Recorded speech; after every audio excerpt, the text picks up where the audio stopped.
നാടൻ റെസിപ്പിയിലേക്ക് എല്ലാവർക്കും സ്വാഗതം. ഇന്ന് നമ്മൾ ചക്ക കൊണ്ടൊരു പുഴുക്കാണ് ഉണ്ടാക്കാൻ പോകുന്നത്. അതിന് വേണ്ടിയിട്ടാണ് നമ്മൾ 2 പീസ് ചക്ക എടുത്തിരിക്കുന്നത്. അപ്പോൾ ഇനിയിപ്പം നമ്മളിതെല്ലാം ഒന്ന് റെഡിയാക്കിയിട്ട് അല്ലെങ്കിൽ ഇതെല്ലാം ഒന്ന് ക്ലീൻ ചെയ്ത് ചക്കച്ചുളയൊക്കെ അരിഞ്ഞതിന് ശേഷം നമുക്ക് വീഡിയോ തുടർന്ന് കാണാം. നമ്മളിവിടെ ചക്കച്ചുളയെല്ലാം അരിഞ്ഞ് റെഡിയാക്കി എടുത്തിട്ടുണ്ട്. ഒരേ വലുപ്പത്തിൽ വേണം പുഴുക്കിന് അരിയാൻ വേണ്ടിയിട്ട്. അതെങ്കിൽ ഒരേ വലുപ്പത്തിൽ അരിഞ്ഞെങ്കിൽ മാത്രമേ അത് ഒരേ രീതിയിൽ വേവ് ഉണ്ടാവുകയുള്ളൂ. അപ്പോൾ അതുകൊണ്ട് നമ്മൾ ഇത് എല്ലാം അരിഞ്ഞ് റെഡിയാക്കി എടുത്ത് കഴുകി പാത്രത്തിലാക്കി വെച്ചിരിക്കുന്നതാണ്. ഇനിയിപ്പോൾ ഇതിലേക്ക് വേണ്ട ചേരുവകൾ എന്തൊക്കെയാണെന്ന് നോക്കാം. ആദ്യമായിട്ട് നമുക്ക് കുറച്ച് ഉപ്പിട്ട് കൊടുക്കാം. കുറച്ച് ഉപ്പും ആദ്യം ഇട്ട് കൊടുക്കുക. ഒരു സ്പൂൺ ഉപ്പാണ് ഞാൻ ഇട്ട് കൊടുത്തിരിക്കുന്നത്. അതിലേക്ക് മഞ്ഞൾപ്പൊടി, അത് ഓരോരുത്തരുടെ ഇഷ്ടം അനുസരിച്ച് മഞ്ഞൾപ്പൊടി ചേർക്കാം. പിന്നെ ലേശം മുളക് പൊടി. ഇതിനകത്ത് നമ്മൾ പച്ചമുളക് അരയ്ക്കുന്നത് കൊണ്ട് മുളക് പൊടിയുടെ അളവ് വളരെ കുറച്ച് മതി.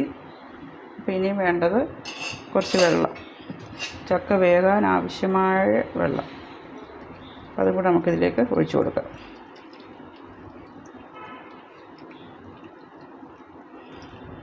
ചക്കയിലും ജലാംശം ഉള്ളതുകൊണ്ട് നമുക്ക് അധികം വെള്ളം വേണ്ടി വരില്ല. അപ്പോൾ നമുക്കിതിനെ ഒന്ന് മൂടി വയ്ക്കാം. മൂടി വെച്ച് ഒരു 10-15 മിനിറ്റ് നമുക്കൊന്ന് അടച്ച് വെച്ച് വേവിക്കാം. അപ്പോൾ നമ്മൾ ഗ്യാസ് കത്തിച്ച് കൊടുത്തു. അപ്പോൾ അതൊരു വേകാൻ വേണ്ടിയിട്ടുള്ള സമയമാണിപ്പോൾ.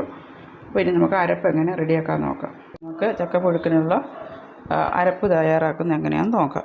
നമ്മൾ ആദ്യമായിട്ട് കുറച്ച് വെളുത്തുള്ളി ഇട്ട് കൊടുക്കാം. വെളുത്തുള്ളിയും ചുമന്നുള്ളിയും ഞാൻ ഇട്ട് കൊടുക്കുന്നുണ്ട്. വെളുത്തുള്ളി ഇച്ചിരി ഏറെ ഇട്ട് കൊടുക്കാം. അത് ഞാൻ ഇട്ട് കൊടുത്തു. ഇനി ഇട്ട് കൊടുക്കുന്നത് തേങ്ങ തിരുമ്മിയതാണ് ഇട്ട് കൊടുക്കുന്നത്. ഒരു മുറി തേങ്ങയാണ് നമ്മളിത് തിരുമ്മിയെടുത്തിരിക്കുന്നത്. അപ്പോൾ അത് ഞാൻ ഇട്ട് കൊടുത്തു.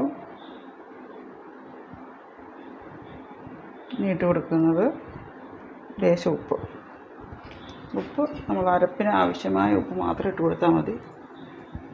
അപ്പം അരപ്പിന് ആവശ്യമായ ഉപ്പ് ഞാൻ ഇട്ട് കൊടുത്തിട്ടുണ്ട്. പിന്നെ കുറച്ച് മഞ്ഞൾപ്പൊടി, പിന്നെ കുറച്ച് മുളക് പൊടി,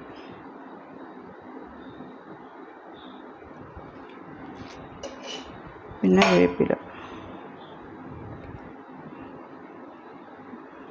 വേപ്പിലയും വെളുത്തുള്ളിയും ഏറെ ഇടുന്നത് നല്ലതാണ് പുഴുക്കിന്. അപ്പോൾ ഇത്രയാണ് ഇതിൻ്റെ ചേരുവകൾ. പിന്നെ ഒരു പച്ചമുളകും കൂടി ഞാൻ ഇട്ട് കൊടുത്തിട്ടുണ്ട്. അത് വേണമെങ്കിൽ ഇട്ട് കൊടുത്താൽ മതി, പച്ചമുളക്. അപ്പം അരപ്പിനാവശ്യമായ സാധനങ്ങൾ ഇത്രയേ ഉള്ളൂ. അപ്പോൾ ഇത് നമുക്കൊന്ന് അരച്ചുകൊണ്ട് വരാം. ഒരുപാട് അരയേണ്ട, ചതഞ്ഞാൽ മാത്രം മതി. അപ്പോൾ നമുക്കൊന്ന് ചതച്ചുകൊണ്ട് വരാം.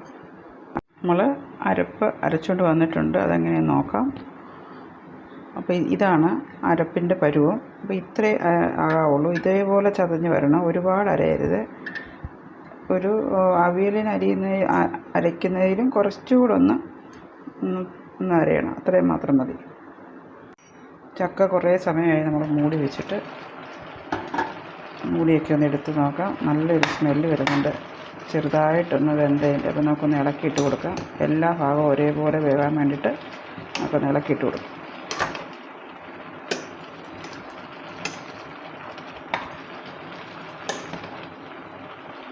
എല്ലാ ഭാഗവും ഒരേപോലെ ഇളക്കിയിടുമ്പോൾ നല്ലതുപോലെ വെന്ത് വരും. ഇനിയിപ്പോൾ നമ്മൾ ചെയ്യുന്നത് ഇതിലേക്ക് നമ്മൾ അരപ്പിട്ട് കൊടുക്കുകയാണ്. അരപ്പിട്ട് കൊടുത്താൽ ഇളക്കാൻ പാടില്ല. കുറച്ച് സമയം നമ്മൾ അരപ്പും ഇതെല്ലാം കൂടെ മൂടി വെച്ച് വേവിക്കും.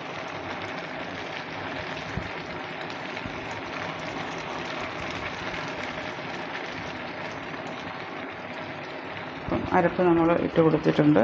പിന്നെ നമ്മൾ കുറച്ച് സമയം ഈ മൂടി ഒരു 10 മിനിറ്റ് കൂടെ മൂടി വെച്ചിട്ട് വേവിക്കും.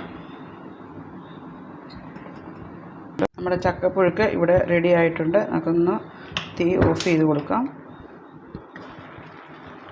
നമ്മൾ അടപ്പൊന്ന് മാറ്റിയിട്ടുണ്ട്. അപ്പം നല്ല രീതിയിൽ ഇത് വെന്ത് നല്ലൊരു ചക്കയുടെയും അരപ്പിൻ്റെ എല്ലാം നല്ലൊരു സ്മെല്ലാണ് വരുന്നത്. ഇനിയിപ്പോൾ നമ്മൾ കുറച്ച് വേപ്പിലയും കൂടെ ഇതിലേക്ക് ആഡ് ചെയ്ത് കൊടുക്കാം. ഇപ്പോൾ ഈ അരപ്പും ചക്കയും വേപ്പിലയും എല്ലാം കൂടെ ഒന്ന് നമുക്ക് ഇളക്കി യോജിപ്പിക്കും. നല്ലതുപോലെ വെന്തിട്ടുണ്ട് ചക്ക.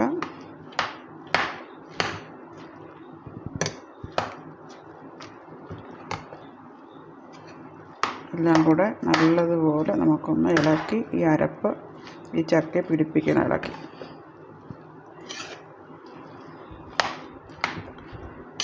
അപ്പം ഇത്രയേ ഉള്ളൂ ചക്കപ്പുഴുക്കിൻ്റെ റെസിപ്പി. ഇനി ഇതിലേക്ക് നമ്മൾ കുറച്ച് വെളിച്ചെണ്ണയും കൂടെ തൂവി കൊടുക്കുന്നുണ്ട്.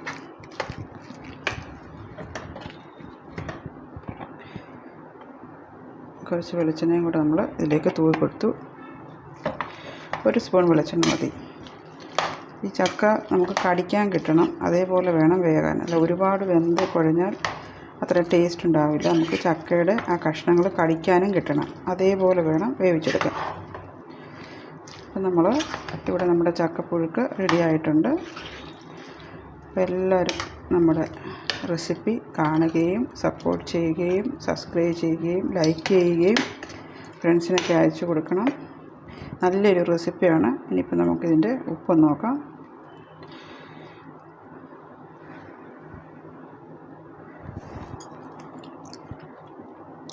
ഉപ്പും എരിവെല്ലാം വളരെ കറക്റ്റായിട്ട് വന്നിട്ടുണ്ട്. അപ്പം ഈ റെസിപ്പി എല്ലാവരും വെച്ച് നോക്കണം. അപ്പോൾ എൻ്റെ ചാനൽ ലൈക്ക് ചെയ്യുക, സബ്സ്ക്രൈബ് ചെയ്യുക, ഷെയർ ചെയ്യുക. അപ്പോൾ അടുത്ത ഒരു നല്ല വീഡിയോ ആയിട്ട് എത്രയും വേഗം എത്തുന്നതായിരിക്കും. Thank you.